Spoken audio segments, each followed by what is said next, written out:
वृंदावन अलग citizen welfare society के तत्वाधान में न्यूज मेकर्स अवार्ड 2024 का आयोजन एक निजी होटल में बड़े ही धूमधाम से किया गया। संस्था द्वारा आयोजित इस चौथे आयोजन का उद्देश्य समाज के विभिन्न क्षेत्रों में उत्कृष्ट कार्य करने वाले व्यक्तियों का सम्मान करके दूसरे लोगों को ये संदेश देना है कि वो भी अपने अपने क्षेत्रों में उत्कृष्ट सेवा प्रदान कर एक कीर्तिमान स्थापित करे।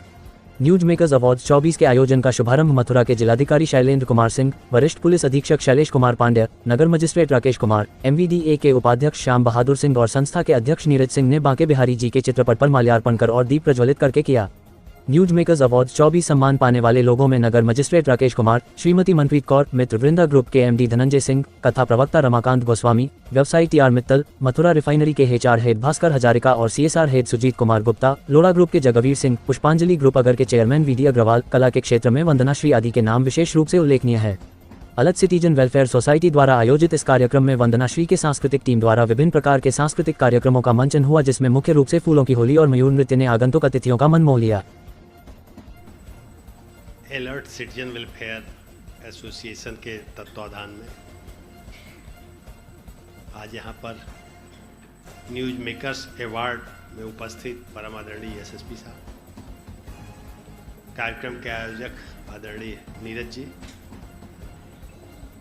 रिफाइनरी से हमारे आए हुए अधिकारीगण हजारिका जी, उनके सहयोगी सुजीत जी, सिटी मजिस्ट्रेट साहब, यहाँ नगर के उपस्थित सभी गणमान्य नागरिकगण, आज यहाँ पुरस्कार प्राप्त करने वाले सभी सम्मानित साथियों, हमारे मीडिया के साथियों, सबसे पहले तो मैं आदरणीय नीरज जी को और इनकी संस्था को इस बात के लिए बधाई देना चाहूँगा कि आपने मथुरा के विभिन्न क्षेत्रों में जिन लोगों ने बेहतर काम किया है उनको आज यहाँ आप सम्मानित कर रहे हैं।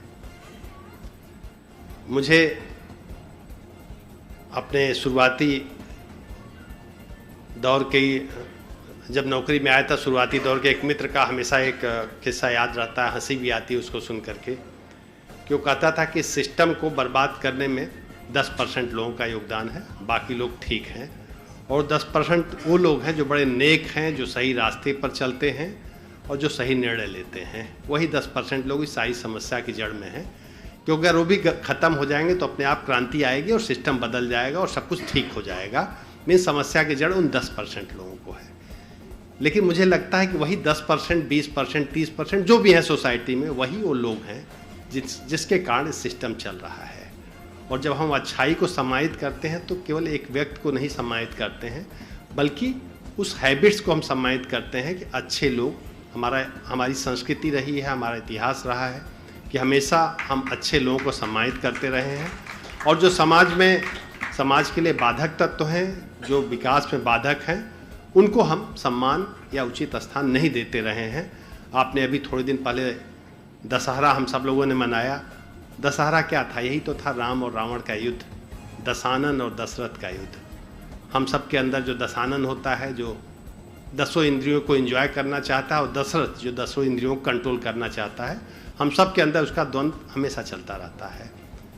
और जब दशरथ को सम्मानित किया जाता है, भगवान राम को सम्मानित किया जाता है, तो भगवान राम का सम्मान नहीं है, समाज के उस हर व्यक्ति का सम्मान होता है जो बुराई पर अच्छाई के लिए लड़ रहा होता है।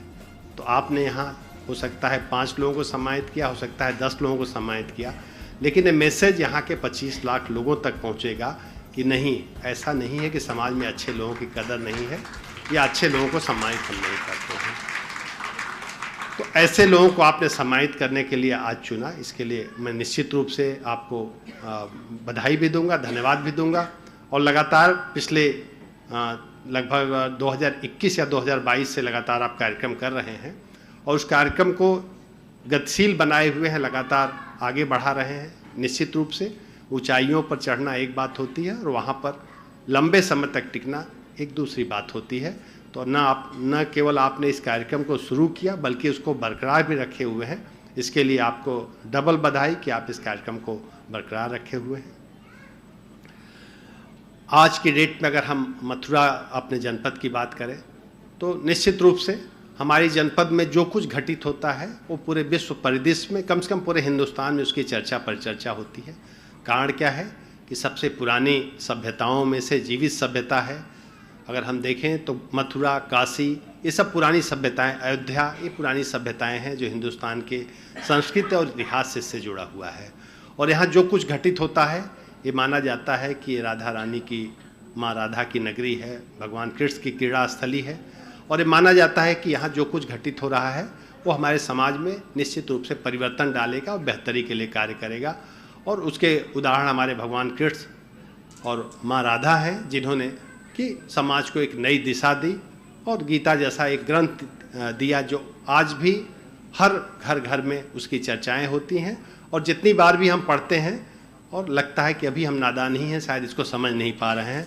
मैंने जितनी बार कोशिश की हर बार मुझे नई चीज़ें समझ में आती हैं। और पिछली बार मैं क्या समझा, मुझे लगता है कि पिछली बार तक मैं कुछ समझ नहीं पाया।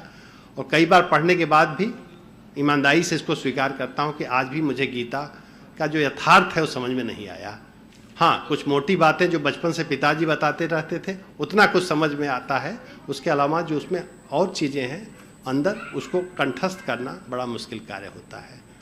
तो आज चूँकि अभी हमारी और एसएसपी साहब की एक वीसी भी है इसके बाद तुरंत, तो त्योहारों के संबंध में तो हम लोग ज़्यादा समय नहीं देंगे। लेकिन नीरज जी का इतना आग्रह था कि आप लोगों को आना है, तो हम लोग यहाँ आना भी चाहते थे, क्योंकि आकर के न केवल आपको सम्मानित किए बल्कि हम लोग खुद भी मोमेंटो लेके स्वतः सम्मानित महसूस कर रहे हैं कि ऐसे कार्यक्रमों में हम सम्मिलित हुए।